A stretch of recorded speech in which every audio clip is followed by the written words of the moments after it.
अगर कोई team defeat को खींच सकती है जॉज ऑफ विक्ट्री से, वो पाकिस्तान टीम है और बन गई ऐसी रेपुटेशन। ये पहली दफा नहीं हुआ है कि 5th day of test cricket में पाकिस्तान जो है उसके तितर बितर हो गई, पड़खच्चे उड़ गए। कभी बैटिंग फ्लॉप शो हो जाता है, कभी बॉलिंग जो है नाजुक मराइल पे खराब बॉलिंग हो जाती है। मुझे याद है ये 2018 में न्यूजीलैंड का एक टेस्ट मैच था, शारजा दुबई, ऐसी कंडीशंस थी। वहां पे 175 रन करने थे चौथे दिन में और 171 ऑल आउट हो गई पाकिस्तान। जिस विन का बांग्लादेश ने बहुत देर इंतज़ार किया। हम बड़े अरसे से बांग्लादेश से बहुत मुकाबले खेलते आए हैं, स्पेशली टेस्ट क्रिकेट में, और बहुत ऐसी सिचुएशंस आई जहां बांग्लादेश जीतने के बहुत क्लोज आया, लेकिन ऐसा कभी हो नहीं पाया था। आज बांग्लादेश ने वो कर दिखाया। पाकिस्तान की जो टीम है under the leadership of Shan Masood, Pakistan आज बांग्लादेश से हार गया है। वजूहात क्या बनी? सबसे पहले स्टार्ट करते हैं कि पाकिस्तान कर क्या रहा था पीछे। अब हम सबके सामने था कि जो वर्ल्ड कप में पाकिस्तान क्रिकेट टीम के साथ हुआ है और जो प्रेपरेशन के दौरान भी पाकिस्तान टीम की मैनेजमेंट ने, पाकिस्तान टीम के प्लेयर्स ने जो सारे ब्लंडर्स थे वो हम सबके सामने थे, कुछ ढके छुपे नहीं थे। उसके बाद आयरलैंड से आप हार रहे थे, अफगानिस्तान से आप हार रहे थे, इंग्लैंड ने वर्ल्ड कप से पहले आपको मारा, आप यूएसए से आप मैच हार गए। आपकी सारी टीम यूएसए के सामने ढेर हो गई, जो पहली दफ़ा पाकिस्तान के अगेंस्ट या किसी भी वर्ल्ड कप में या कंपटीशन ही पहली दफ़ा खेल रही थी, आप उससे भी हार गए। उसके बाद आप सुपर 8 से बाहर हुए वर्ल्ड कप के अंदर, आप क्वालिफाई नहीं कर सके। और आपकी टीम के अंदर सारी जो सोर्सेज बता रही थी, जो कंफर्म कर रही थी चीज़ें, कि ग्रुपिंग आपकी टीम के अंदर थी, ठीक है, कैप्टनसी का लालच आपकी टीम के अंदर था, प्लेयर्स एक दूसरे की गेम पे फिंगर्स पॉइंट कर रहे थे, ठीक है। आप कुछ कह रहे थे कि आप बॉलिंग हरवा रही है, कुछ कह रहे थे आप लोगों के स्ट्राइक रेट अच्छे नहीं है। पर्सनल माइलस्टोन्स पे आपकी टीमें चल रही थी। और जब ये सारी वजूहात के बाद जितना क्रिटिसिज्म पाकिस्तान की क्रिकेट टीम पे हुआ, अवाम ने आपसे चेंज एक्सपेक्ट किया।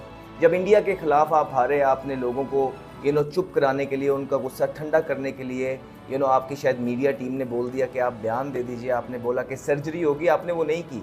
आपने लोगों की आंखों में धूल झोंका जैसे पहले के लोग करते आए हैं। आपने सोचा था कि आप टाइम बाय कर लेंगे, आप थोड़ा टाइम देख लेंगे, आगे बांग्लादेश की सीरीज़ है, जब आप शायद इनको हरा देंगे तो लोगों का थोड़ा सा गुस्सा ठीक हो जाएगा, बेहतर हो जाएगा और आपको इनफ टाइम मिल जाएगा कि आप अपनी चेंजिंग्स कर सकें। ऐसा नहीं हुआ और 4 रन से मैच जीत गए, जबकि पहली इनिंग्स में 90 रन की लीड भी ली हुई थी।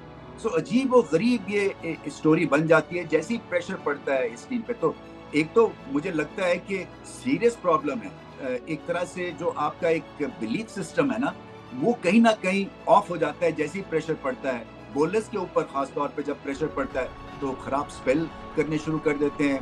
बैट्समैन तो ऐसे ही है, टॉप ऑर्डर जो है वो टेक्निकल, उसमें इतनी कुव्वत ही नहीं है कि हल्की फुल्की भी साइडवेज की मौसीकी हो तो वहां पे ये फ्लॉप शो हो जाता है। सो जब आपके टॉप 3 स्ट्रगल कर रहे हैं तो मिडिल ऑर्डर जो है वो कच्चा पक्का है और आके फिर रिजवान ने स्कोर करना है, तो टेल एंडर्स आपके बहुत ज्यादा हैं और फिर उनको बैटिंग भी नहीं आती है। तो हाल यही होता है कि आप बांग्लादेश से भी हार जाते हैं। क्रेडिट बांग्लादेश को बाय द वे इसलिए कि एक क्वेश्चन मार्क जो था वो यही था कि क्या ये दोनों इनिंग्स में एक सॉलिड परफॉर्मेंस दिखा सकेंगे, क्योंकि 5 दिन में जो लो रैंक टीम्स हैं वो एक्सपोज हो जाती हैं। पहली इनिंग्स अच्छी खेलेंगी तो दूसरी इनिंग्स ठीक नहीं खेलेंगी, या पहली इनिंग्स बॉलिंग अच्छी तो दूसरे में फ्लॉप। मगर बांग्लादेश ने दिखाया कि नहीं, उनके एक तो टेम्परामेंटली स्ट्रांग दिखे और फिर उसके बाद पाकिस्तान को पहली दफा पाकिस्तान में हरा गए। सो बहुत बड़ी परफॉर्मेंस है, उनको बहुत मुबारक हो। मगर पाकिस्तान ने बहुत कंट्रीब्यूट किया है इस विन पे बांग्लादेश के लिए, इसलिए कि सिलेक्शन खराब, स्पिनर के बगैर आप चले गए। उसके बाद बैटिंग 5th डे के ऊपर तो सीधी सादी पिच के ऊपर घबराहट का शिकार और लेने के देने पड़ गए। आपने डिक्लेयर की इनिंग्स, सोचा कि आप मैच को काबू में रखेंगे, मगर टेस्ट क्रिकेट जो है ये हंसाती भी है और बहुत दफा रुलाती भी है। सो कहाँ पे गलती है? देखिए, पहले तो सिलेक्शन में गलती है। सबसे ज़्यादा कसूर नंबर 1 कैप्टन शान मसूद, उन्होंने घटिया कप्तानी की है इस मैच में, कि कहाँ घटिया कप्तानी की है। नंबर 2 नकली किंग बाबर आजम, ओवरवेट बाबर आजम। ये इस मैच की पिक्चर देखें, पेट लटका हुआ है। फिटनेस इंप्रूव करने के लिए कोई काम नहीं किया, कोई ब्रेक नहीं ली, बल्कि जब पाकिस्तान के मैच नहीं थे तो ये ग्लोबल T20 खेलना चाहते थे। नालायक प्लेयर है बाबर आजम, जिससे आपने सिर्फ एक्सपेक्टेशंस लगाएंगी और वो आपकी एक्सपेक्टेशंस पे कभी पूरा नहीं उतरेगा। नंबर 3 एक्टर मोहम्मद रिजवान, 15 ही चाहिए थी, पर्थ में मैच नहीं था, नॉट आउट बाहर आना था, इज्जत बचानी थी मुल्क की, जो कि आप लोगों के बस की बात नहीं है, क्योंकि आप घटिया प्लेयर हैं। करोड़ों रुपया मिलता है इन घटिया प्लेयर्स को, उस पर अभी आते हैं। चौथे नंबर पे शहीन शाह अफरीदी, जो एक डिनाइल में है। डिनाइल का मतलब है कि हकीकत को जानते हुए आंखों के आगे हाथ रखा हुआ है कि नहीं नहीं सब कुछ ठीक ठाक है। और पांचवें नंबर पे जिसकी सबसे ज्यादा गलती है वो है पीसीबी चेयरमैन मोहसिन रजा नकवी, जिन्होंने ट्वीट भी किया कि बांग्लादेश ने बड़ा अच्छा खेला, पाकिस्तान बाउंस बैक करेगी अगले मैच में, वेल प्लेड बांग्लादेश। और यार कोई पाकिस्तान में इस टाइम जर्नलिस्ट आपको मोहसिन रजा नकवी को क्रिटिसाइज करता नजर आएगा?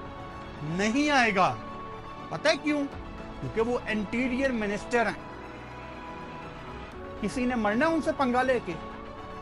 सबसे पहले कोई मोहसिन रजा नकवी को अपने सामने बिठाए और उनसे पूछे कि आप ये जो ड्रामेबाजी कर रहे थे इंटरनेट पे आके कि सर्जरी होगी सर्जरी होगी सर्जरी होगी, क्या किया आपने पाकिस्तान प्लेयर्स के साथ? कुछ भी नहीं किया। इनके पेट लटकते जा रहे हैं, इनकी फिटनेस गंदी से गंदी होती जा रही है। लेकिन यार अगले मैच में ना पिंडी स्टेडियम कोई ना जाए। वैसे भी ये जो 300-400 लोग जा रहे हैं ना, कोई ना जाए। तो यही होता है कि जो नेसेसिटीज चेंज थे वो आपने नहीं किए, जो कि चेंजिंग्स करने वाली थी आप वो करने से घबरा गए। हमने ये सुना था कि मोहसिन नकवी साहब जो आए हैं बड़े दलेर इंसान हैं, वो बड़े शूड इंसान हैं और बहुत बड़ी वजारत भी उनके पास है। फिर पाकिस्तान के चेयरमैन क्रिकेट बोर्ड की हैसियत से भी आए। कहा यह जा रहा था कि अगर पाकिस्तान की क्रिकेट की डेस्टिनी कोई बदल सकता है तो वो ये जो मौजूदा चेयरमैन मोहसिन नकवी साहब हैं वो बदलेंगे, लेकिन बिल्कुल ऐसा देखने में नहीं मिला। इनफैक्ट जो डिसीजंस वो कर रहे हैं उससे ये साबित होता है कि उनको क्रिकेट का बिल्कुल कोई आइडिया ही नहीं है। वही जो लोग 12-12, 15-15 सालों से क्रिकेट बोर्ड में सारे मशवरे देते आए हैं, आज भी वही लोग वहाँ पे मौजूद हैं। और पाकिस्तान की क्रिकेट का हाल ये हो गया है कि आज बांग्लादेश ने पाकिस्तान के होम सॉइल पे पहली दफ़ा ज़िंदगी में पाकिस्तान को हरा दिया। मैंने अपनी ज़िंदगी में पाकिस्तान क्रिकेट को इतना लो जाते हुए कभी भी नहीं देखा। जाने अगर हम बांग्लादेश की बात करें तो बेहतरीन बैलेंस नज़र आया बांग्लादेशी बॉलिंग लाइनअप में। एक नौजवान पेसर भी उन्होंने खिलाया जो पेस से पाकिस्तानी बल्लेबाजों को तंग कर रहा था। कॉन्स्टेंटली 149-150 के करीब वो बॉलिंग कर रहे थे। फिर उसके बाद बांग्लादेशी स्पिनर्स ने इस मैच में ख़ासा डिफरेंस क्रिएट किया। इस वक्त नसीम शाह अच्छी नपीतुली बॉलिंग कराने की कोशिश कर रहे हैं, but it's too little too late, क्योंकि अब सिर्फ 5 रन दरकार हैं बांग्लादेश को इस तारीख़ी जीत रकम करने के लिए। याद रहे 3 सालों में पाकिस्तानी टीम अपने घर पर एक भी टेस्ट मैच नहीं जीती है। और तो और ये रिकॉर्ड अब बद से बदतर होता जा रहा है, क्योंकि अब पाकिस्तान बांग्लादेश से पहली बार घर पर शिकस्त खाता हुआ नज़र आ रहा है। सिकंदर, काफ़ी दिल दुखता है as a Pakistani cricket fan